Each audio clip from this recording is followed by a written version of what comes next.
We had a dream to transform our tired old deck into the ultimate backyard oasis. And we made it happen. In this video, we're taking you through the entire journey, from installing a hot tub and custom bench seating, to adding sleek cable railings, reclaimed deck boards, and a stunning privacy fence made with the ancient Japanese method of Yakisugi. If you're dreaming of your own backyard escape, you won't want to miss this. Let's dive in. Alright, it's day one of this project. Now, we were able to save tens of thousands of dollars by doing this project ourselves, but we wanted to make sure that we built the right foundation. So we had our friend David come in, who is an experienced deck builder, to dig the foundation, put in the concrete footers, and to build the framing of the deck. We did not want to mess around with a hot tub falling into the ground because of a bad deck foundation. So in our minds, we know we're saving money by getting the materials ourselves, by doing the work ourselves, but we're going to pay for the experts to come in to make sure this thing doesn't collapse. So once the footers are in, you're able to start building the framing here, helping David put the benches that are going to surround the hot tub. You can see it taking shape. Those are the stairs that are going to go from the original deck down.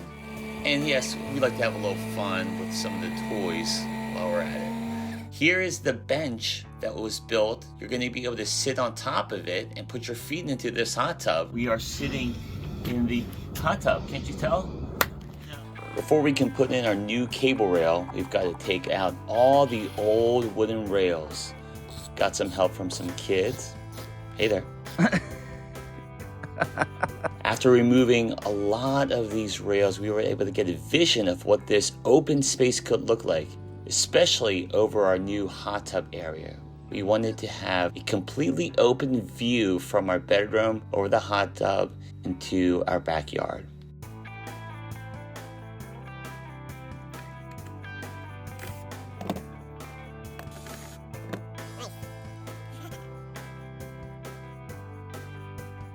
Demolishing this rail makes space for open space.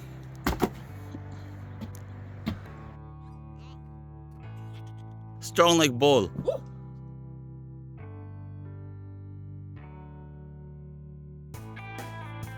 For the decking around the hot tub, we decided to go with Timbertech's advanced PVC material. Technically, it's not even a composite, it's full PVC. We chose their coastline boards. It looks very realistic. We were so happy with the color, the weathered look, and it's perfect around the hot tub because you're not worrying about water damaging the boards. Cut our first board. Let's go. 4'11.5" for the landing. One thing we didn't love about Timbertech is how unforgiving it was during installation. If you don't get the screw in perfectly the first time, the board actually melts around the screw hole, so you can't reuse that same spot. You don't really get a do-over. You've got one shot to get it right. On top of that, the boards can scratch, and unlike wood, you can't just sand or buff those scratches out.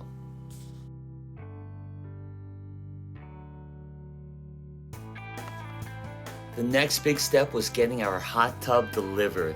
They actually had to crane it into place, and there was literally only about an inch of clearance on each side to fit exactly where we wanted it, right in line with the benches we planned to build around it.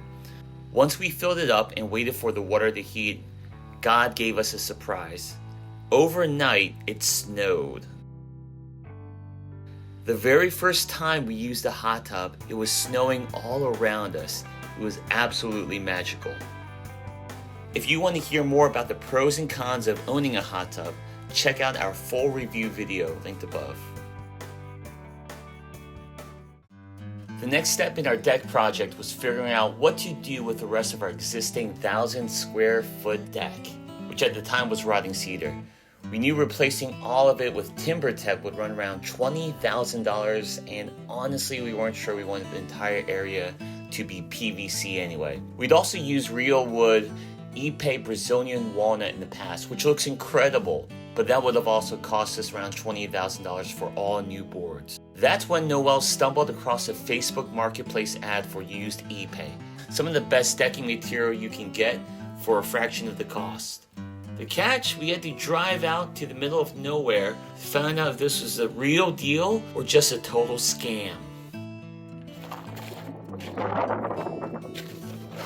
Oh.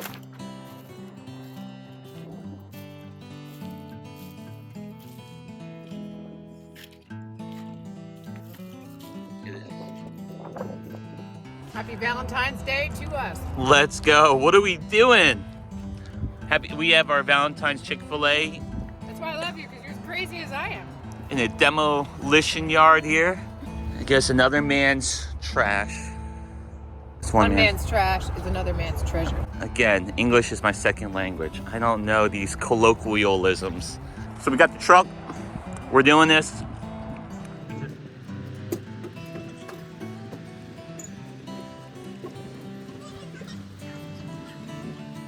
This is the classic show me $20,000 without showing me $20,000. Doesn't look like much. No, it does not. Some people are crazy, and then some people are certifiably insane. I think you could put us in the second category. Look at all that mud we tracked in on our shoes. Wow. Ruby, you're gonna lift this all for us, right? In the end, it was worth it. We ended up paying only about $3,000 for this wood. We ended up saving over 18 grand by repurposing this wood. If you want to see the full video of this crazy adventure, click here. Now let's install it. The first board from end to end has been removed. This is a big one. Wow. I just want to give her something to do. We really gotta finish it now.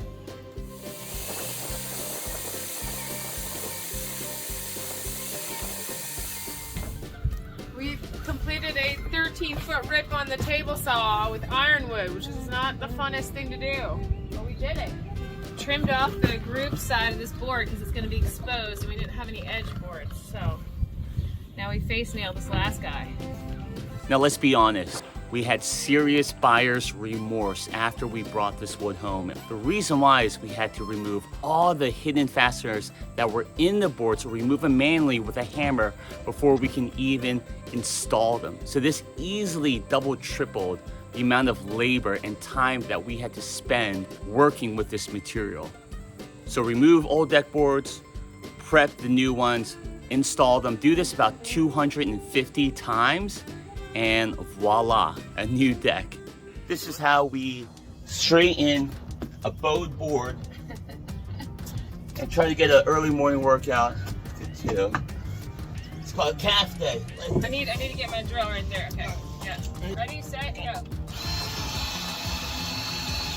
Right. Nice. It's just a parkour. You get those calves. I feel like I should be doing that part. You do have stronger legs than me. I have much stronger legs. Comment down below who's got the better legs. You don't even need to comment. I get it. Wait, is it in? Keep going. Do another one. Yeah. Camo lock to the rescue, even in tight spaces. Look at that.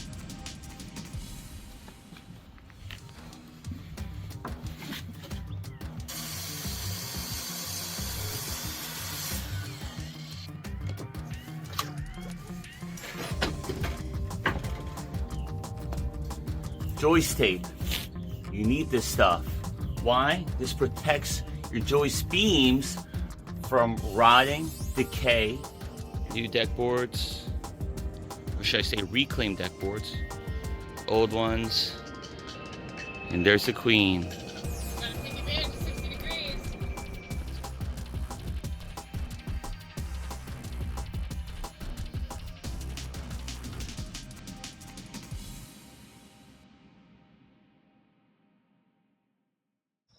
The reason we knew that this material would work is because this is Ipe, which is known as ironwood. It's a very fine-grained wood.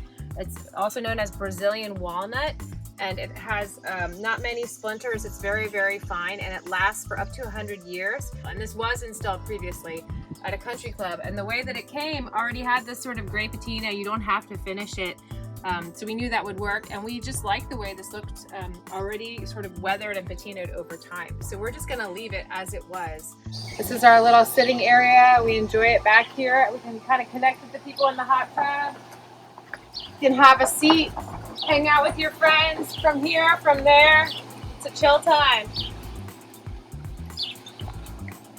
We really wanted a hot tub to sit on our deck, but we didn't want to look at the sides of it. So we created this custom bench surround. We took the last of our reclaimed Ipe. As you can see, this is kind of water damaged, but we ripped them in half just to give it a different scale. And we created this bench surrounding our hot tub. So when you lift the cover off of here, you can sort of sit on the bench with your feet in the hot tub. It's pretty glorious. And we were able to use more reclaimed wood, so it didn't cost us a penny.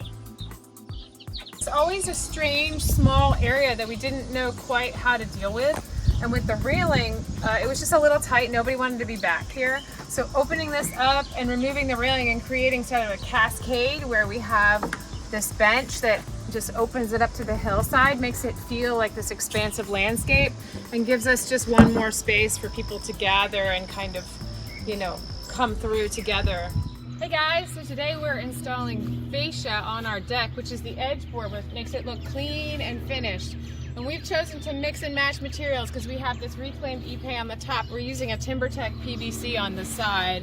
That's a nice dark complementary gray color. And we're doing this special detail where we've raised the fascia to be flush with the top of the deck, which will just really complement our fascia mounted railing. The railing's gonna mount on the outside. So it's kind of a finicky to accomplish. We need all these corners to have angles on them so they can have a mitered edge. So it looks like a 45 and a 45 there. But I'll show you how to do it. So a few things when you're buying your material. You want to check these boards really carefully for scratches. This one just has some pollen on it. And then also they tend to have this bend at the end. So you want to find the flattest ones you can. But you will have to cut the ends. The factory cut is not always straight, so you should always get a clean cut on your ends anyway. So if you can lose a few inches, then you can fix that bowed end. But so yeah, cut your ends and make sure you get good boards that are nice and straight with no scratches. So to cut these boards, we use a compound double bevel miter saw, which is over here. It's a saw that can rotate in both directions so that you can create any angle that you can imagine.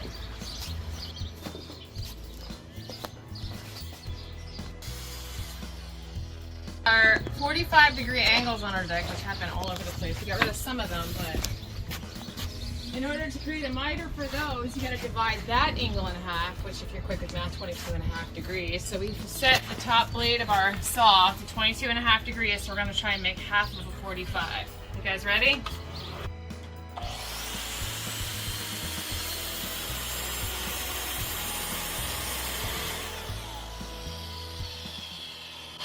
Cute, look at him. Half of a 45.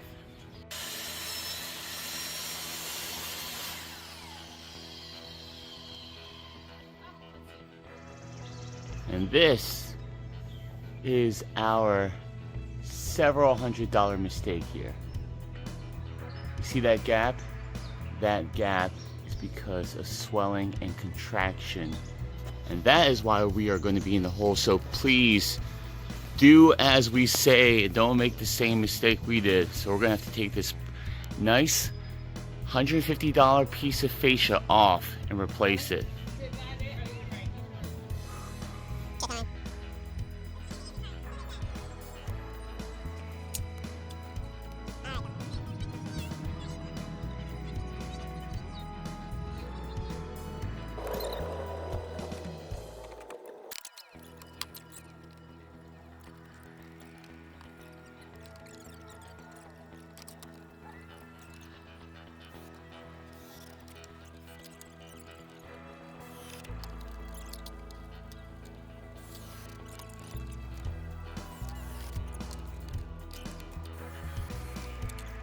Here's the 45-degree angle cut, that miter, so it looks like they dead end into each other. It's like it's one piece of wood.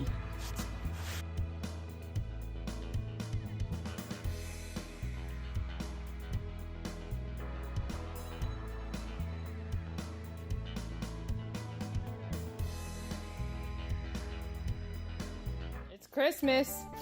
Bunch of messy boxes, but that is a cable rail system in these boxes. Here, an ongoing fight about shims. Dan builds like a scientist, and I feel like there's going to be a tolerance, so this is where the marital conflict comes in. Let me see what you're doing. Oh, it's never going to be perfect. What do you think of the fascia mount railing? No. It's just not perfect enough for Dan. So these are the mounts that you use to install the corner brackets. These are end post brackets. It's pretty easy. We just kind of set them all the same distance down from the top. And because we have this weird 45-degree angle happening everywhere in our deck, we figured out that if we mount these guys 3 inches off the edge of a 45, it'll make a nice 3 1/4, 3 1/2 inch gap between, because the most you're allowed to have is 4. So you pilot the holes with this long airline bit. Once you've pre-drilled the holes, you use this bit and then you just kind of screw it in. And you gotta be careful. The torque on this drill could really bust your wrist. 2 hands. You're not that strong like me. So then you check your level. Okay, so my top needs to come in a little bit. I'm going to torque my drill up and use 2 hands to pull in the top. There you go. Nice. It's looking good. There you go. Level, steady, ready, Freddy. Allen wrench for the win. You guys have all seen this. You know and love it. Oh! Always good to have a spare by your hand so you can switch over if you drop it, because you will drop it at least 5 times. But this is the process. It literally is this easy. Leveling the bracket is much harder than installing the post. The post just kind of puts itself on like a Lego set. And there you go. Post installed just like that. Bracket, then attach it on. Make sure you have at least 4 inches of blocking behind it to really hold those screws. This thing's gonna take a lot of tension. What did you do, Noah? Why are you videoing? I put it backwards. Forgive me, Father, I have sinned. We're not perfect. I want to be perfect. We might have to go back for another $150 piece. Handrail done, Noel. Ooh, ooh. Look at this. Tools of the trade. Oh, yeah.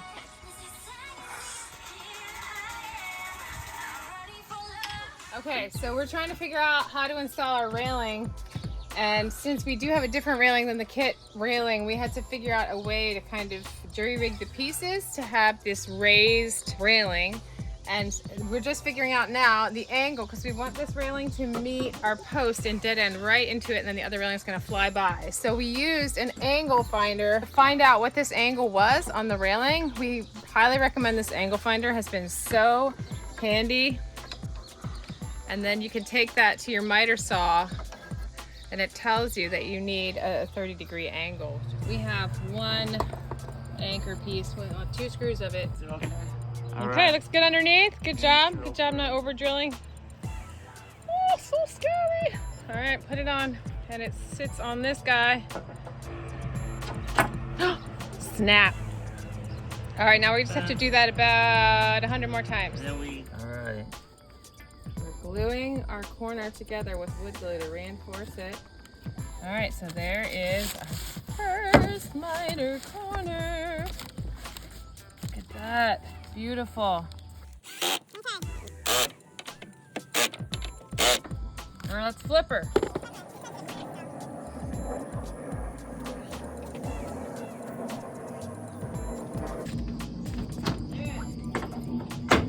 We're in. Nice miter cut. Looks like it was made that way. See that? It's like Santa's workshop out here.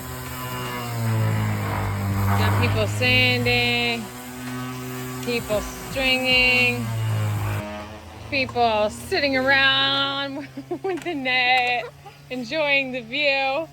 So this oil is like the makeover scene in a movie.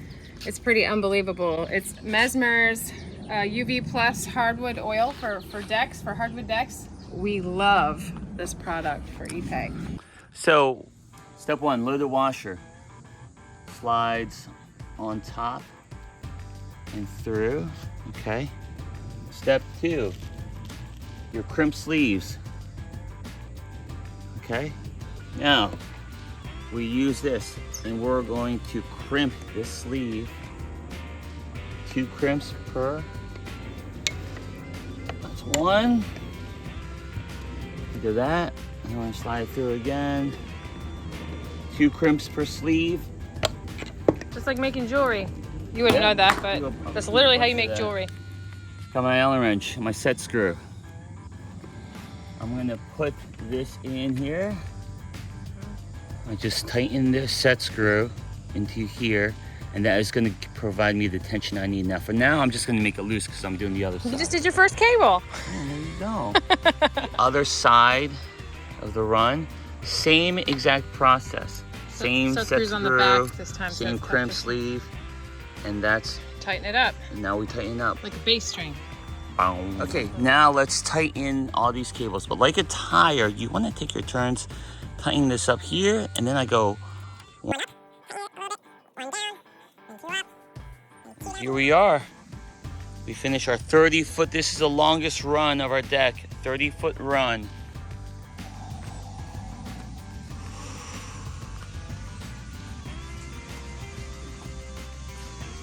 Look at that.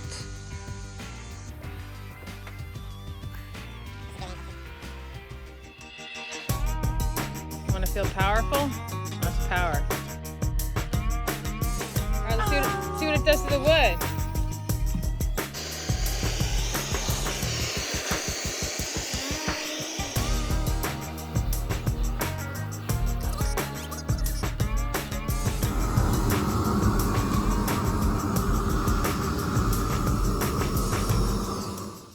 Our privacy wall, this is Ipe on the bottom, weathered Ipe, and these are old cedar boards that we are reusing, reclaiming, and retorching to create a privacy wall against our hot tub so nobody will see me walk around naked. Now there are ways to clean up the dust. You brush it, you blow it off with like a leaf blower. You can rinse it with water too, and that's gonna help take off most of the soot. Yeah, definitely. So if you notice, these are all non-oiled, but this one is oiled, as you can see. We're sampling that, and we like the look, so we may go that direction. It feels much softer. This is a linseed oil right here. Yes, I wonder if it's also not messy, so maybe a little messy, but less messy. Yeah.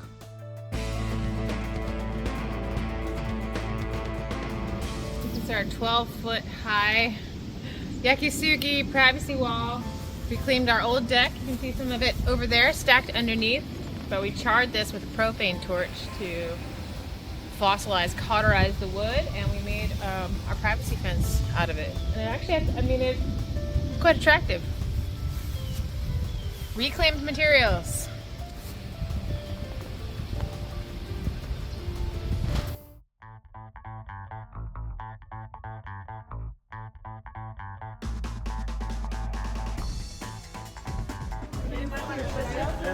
Break a light. Wait, no. This, you don't know how it works. Right, I do know how it works. This is basically what happens. Basically what happens. Like, you don't know what you do. Like, yes, I do. No, I don't. No, yes, you do. You know what you do. So, like the whole story of the deck building. This is right here. She always, okay, not always. I shouldn't say always. A lot of times you will rush in to start working and cutting I got 30 minutes, without measuring or planning it out. So we want to make sure we do this right. I've never seen. It looks like a twist. So thank you guys for coming today to celebrate the opening of our deck, and we'll be open for business. We'll be open for business 24/7. Anytime. Don't turn towards me. Should I shake it a little bit? No. Shake it! All right, here we go.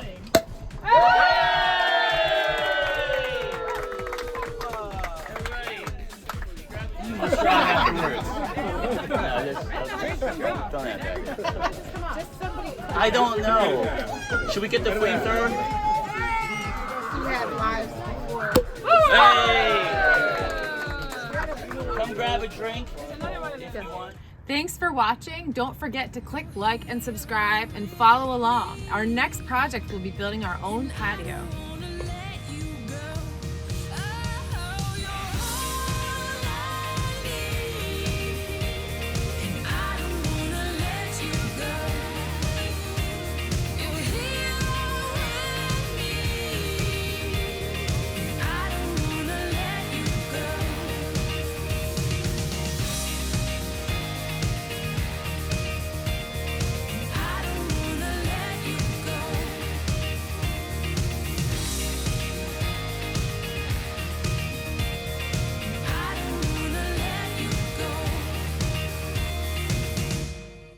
Thanks for watching. Don't forget to click like and subscribe and follow along on our next project as we build our own patio. I'm so playful.